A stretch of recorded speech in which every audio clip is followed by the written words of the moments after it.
Hello friends, बरायबाय Bodoland जब info YouTube चेनेलाव आसा खालामो गासैबो मोजां दङ। आसाम पुलिस रिजाल्टनि सायाव गोबांथार कमेन्ट्स खालामगासिनो दङ जे आदा बेनि सायाव मोनसे भिडिअ नांगौ।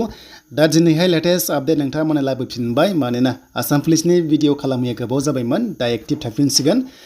दिनै लास्ट डेट वेमार सिट बेनि सायाव कभार खालामगोन आरो आपकामिं भेकेन्सि गोदान पस्ट फैगोन कनस्टेबलाव एसए लेभेलाव कमान्डो लेभेलाव बेनि सायावबो सावरायगोन। जाय नोंथांमोना बड'लेण्ड जब इनफो इउटुब चेनेलाव गोदान साबस्क्राइब खालामना लाबानो जाबाय। जेब्लायबो साख्रिनि आपडेट नोंथांमोना बर' रावजों मोननो हागोन।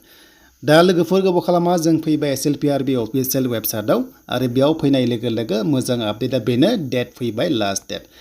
नोंथांमोना कुइसन बुकलेट एबिसिडि जिनोखि एन्सार किस नायदोंमोन ना स' बेयाव नायनो हाबाय जानांगौ आरो बे 50 नाम्बाराव बेसेबां मोनखो थ' बयबो कमेन्ट्स खालामनो दाबाव 30 प्लास एबा 26 प्लास बा जि मोनदों हमना ला 40 प्लास 50 नि गेजेराव आरो बेनो जाबाय बेयाव नोंथांमोननि मोनसे काट अफ फैबावगोन आरो काट अफ फैनानै बेनो जाबाय बाइबा टेस्टआव लांनाय जागोन आरो बे बाइबा टेस्टआव पास जाबासो माने दाजाबनानै मोनसे स्पेशल डिस्ट्रिक्ट वाइसआव काट अफ ओंखारनानै फाइनाल साख्रिखौ होनाय जागोन आसाम पुलिसाव। दा जोङो नैबे नटिसखौ नायोब्ला मोनदों जे एन्सार कि नायनायनि लिंकआ 14निफ्राय जागायनानै दिनै लास्ट डेट अके स' दिनै 21 एप्रिल दिनै लास्ट डेट आरो बेयाव नोंथांमोना बयबो नायबाय जानांगौ बेनो जाबाय 50 रुपिस पे खालामनानै बाट नायाखैबाबो गाव लिरनायखौ मिन्थिखायो बेसेबां मोनदों अके देन बेनि गेजेराव 10 डेजनि गेजेराव नोंथांमोननि बेनो जाबाय काट अफ फैनाय चान्सआ दङ बाइबा टेस्टनि थाखाय।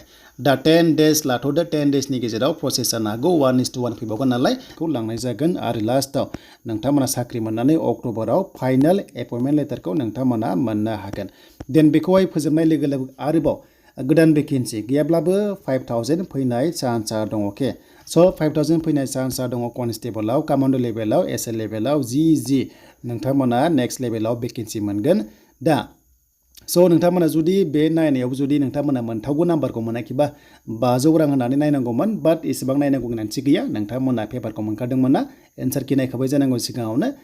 दा बेखिनियानोमोन नोंथांमोननि रिजाल्टआ होनोबा स' नोंथांमोना नैबे ओरैबायदि हमना ला 2 मेआव अके 2 मेआव पान्चायत इलेक्सन जायोबा 11 मेआवहाय रिजाल्ट मोनोबा थ' नोंथांमोना मा बेनो जाबाय स' एप्रिलनि लास्ट उइकआव नोंथांमोना काट अफ मोननो हागौ नङाबा बे जायाबाथाय पान्चायत इलेक्सन उनाव 11 मेनि उनावसो नोंथांमोना मोननाय चान्सआ दंसै आरो अके। दा बेनो मानोना गोबांथार कमेन्ट्स फैदोंमोन नालाय दा बे जाबाय आसाम पुलिसनि सायाव नेक्स्टआव गोदान भिडिअ फैगोन जेब्ला लेटेस्ट आपडेट सफैबावो।